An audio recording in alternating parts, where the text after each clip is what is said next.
Hi everyone, this is Matthew J. Peters. I am the CEO of Ascend Media, and today we're going to be talking about overcoming your camera fear.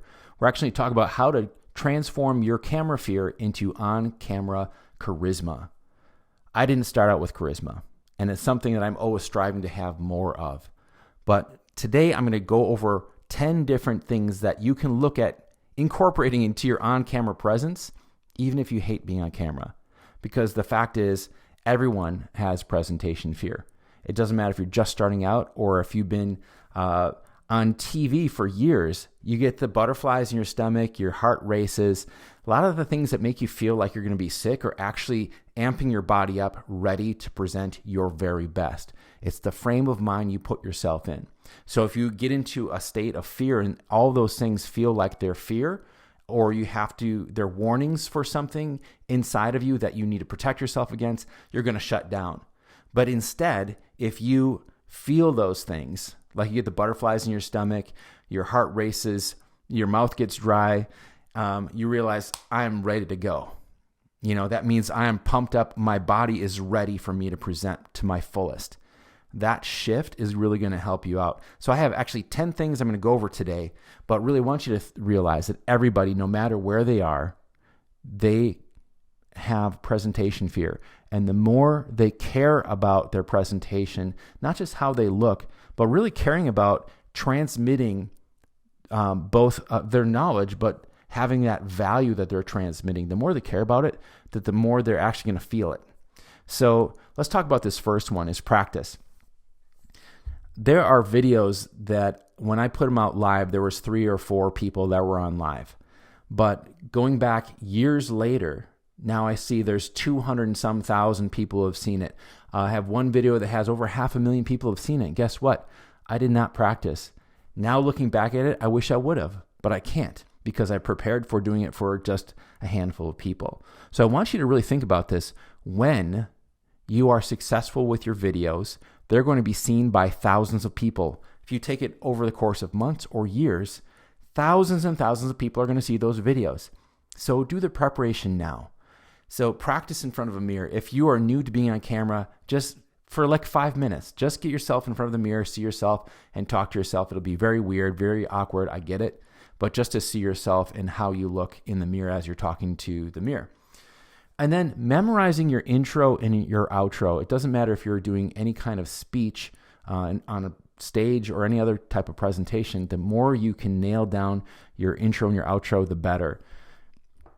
Number 2, present what you know. Start with your strongest stuff. The things you're passionate about, the things you have the most knowledge on are going to be the easiest things for you to talk about. And it's going to be very easy once you get on camera, you start talking about things you're comfortable with, that you're going to want to talk for 10 minutes and 20 minutes. And you got to then reel it back. And you realize right away when you're passionate about something, you're going to feel that passion coming through you and into the camera, and everyone else will as well. If you're flat and monotone, people aren't going to feel it. Number 3, you are in control. You have 100% editorial control. You can delete anything you don't like. Even a live stream. You did a live stream, it just was terrible, you can delete it. I'd recommend you don't and you just get through it, but you have the ability to delete anything. Nothing has to go live. You record it on a camera, you don't have to put it live anywhere. So you are in control. Number 4, don't do the tech. When you are first starting out, have a friend that is behind the camera, that gets everything set up, gets the microphone, they listen for the audio, make sure everything sounds good, looks good, the lighting's good, the background's good. And you don't have to think about that. You can focus on the message. Doing the message and then having to get all these other technical things right too, it's just a little too much when you start out. I totally understand that. Even when I taught it, I wanted people to have a friend or someone from their family just get behind the camera. Actually, I started out with my son being behind the camera, even though he was, I think, about 6, 7 years old. It still worked. And then reviewing the notes with you. Here's a trick here, is when you're practicing, right before you go on, have someone say, here's the question you're going to be answering, and here are the 3 things you said you want to cover in it. And they remind you, and you pause, and you just go, and then you have those things at the top of your mind because someone just read them back to you. Number 5, bullet point it. I really love, right now I'm using slides, but you can use a little sticky note, and you can put it directly under the camera. So I'd put it like right here. So if I'm looking at the points, here's where I'm looking at the points. This is the lens. This is the points. It's so close, it's going to be very difficult for people to see that you're reading anything. And you're not going to be writing sentences. You just want a trigger word. So each point have a trigger word that's going to remind you of what you wanted to cover. And then remember your closing call to action. Don't do any more videos without a call to action or next steps for people to do something else. So the call to action is to get people to say, that was really great. What else do they have? What is my next step? How do I go deeper into this? Number 6, harness your energy. Know your prime time. So if you get lethargic in the afternoon after lunch, don't do your videos then. If you are not a morning person, but you feel like right around 9 o'clock, 10 o'clock in the morning, you have your energy, or you know when it's like 7 p.m., that's when you have your energy, do your videos then. So don't fight it. Don't try to do it in a time that is going to be convenient for everybody else. When you're starting out, just do it when it's most convenient for your highest energy. You've got to bring the energy. You got to amp up your energy a little bit more than you normally would in a conversation with somebody, because the camera drops your energy significantly. So you do have to overact, move a little bit more than you normally would. And then caffeine is really good. Some people, they get that caffeine that's a nootropic that stimulates their brain, gets their brain moving faster. It's easier for them to recall things. Four Sigmatic is a coffee that has mushrooms in it. I think it has 3 types of mushrooms that are really good for cognitive function. You can mess around with different nootropics. Definitely do that on your own and find out what works for you. A lot of times just a cup of coffee or 2 cups of coffee over the course of 2 hours does it for me. That's all I need. It just gets my brain stimulated, and as I'm practicing and I'm having that caffeine, it really helps out a lot. 7, block time. Don't be rushed. I like to block a couple hours, even though I might use 45 minutes. There's going to be interruptions. There's going to be technical issues. Don't get all frustrated because you didn't block enough time for yourself. So 2 hours, even though you may use 45 minutes of it, that's great. You have an extra hour. You can do some marketing around that video if you choose. But I just want you to not cut yourself short on time. Number 8, pace yourself. Be energetic yet paced. So you want to have the energy, but you don't want to seem like you're rushing through everything. Pause and emphasize. So you want to make sure that you're not just going through 100 miles an hour. I'm doing a 10-minute training. I'm covering a lot in 10 minutes, but I also need to pause. That's going to help people reconnect with the message, because if it's going 100 miles an hour the whole time, it's going to go right through their heads. They're not going to really retain any of it, but if I pause, it's going to bring attention to the conversation again.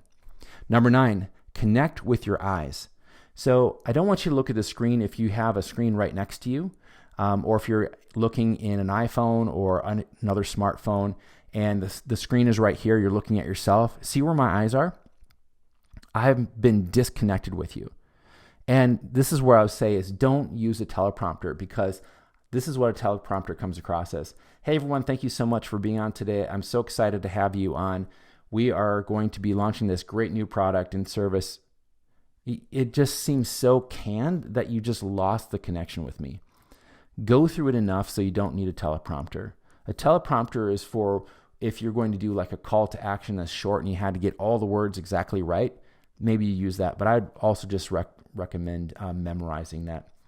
And then look through the lens 2 feet. I haven't seen anybody else teach this, but you realize if I'm focusing right on the lens here, that's the plane of focus where my eyes are. But if I look through it to something that's beyond it, so sometimes you can have like a sheet of paper or something that you can see behind it a couple feet. That's when you're actually focusing on the people that are watching it on their computer or their phone. They're about 2 feet away.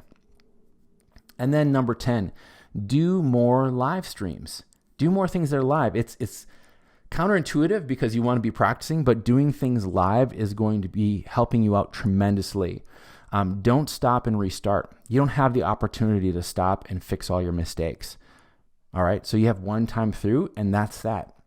If you don't like it, I've done it before where I went through a whole live stream and I didn't like it, so I deleted it and went back and did it again.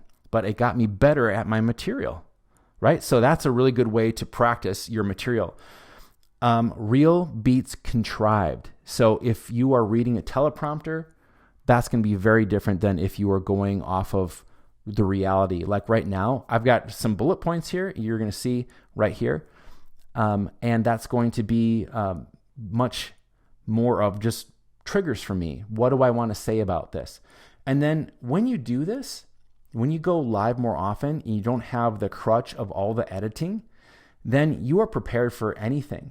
If I'm talking about on-camera presence or how to write a best-selling book, and I've done a live a few times, I've presented a few times, if someone asks me to be on their podcast or their radio show or television show or be on stage or speak about it in an audience for 5 minutes, I've done it so many times without editing and having to rely on the magic of post-production that off the cuff, I know my material, and it's not something that I have to go back and say, hold on, let me check my notes. It's because I've delivered it enough times that it becomes a part of me. So when you're doing a live stream, you don't have the ability to go back and make yourself better. It's a one-time through.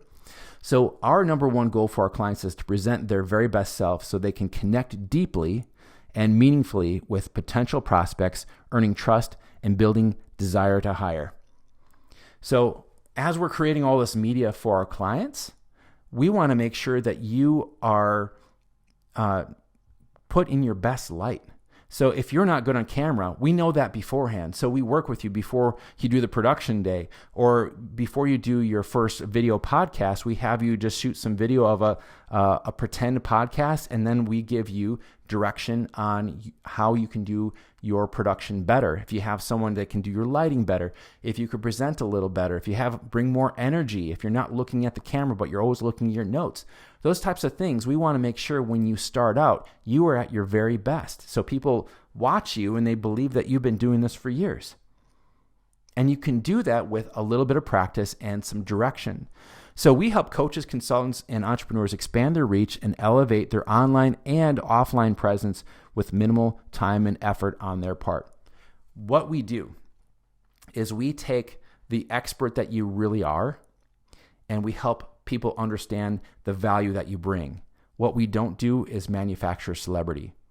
You know, just like this is all fluff and smoke and mirrors, we don't do that. What we do is we make sure whatever it is that your magic is, we clearly put that out for people to understand, and we promote that everywhere. So people get the ultimate value that you bring into their lives.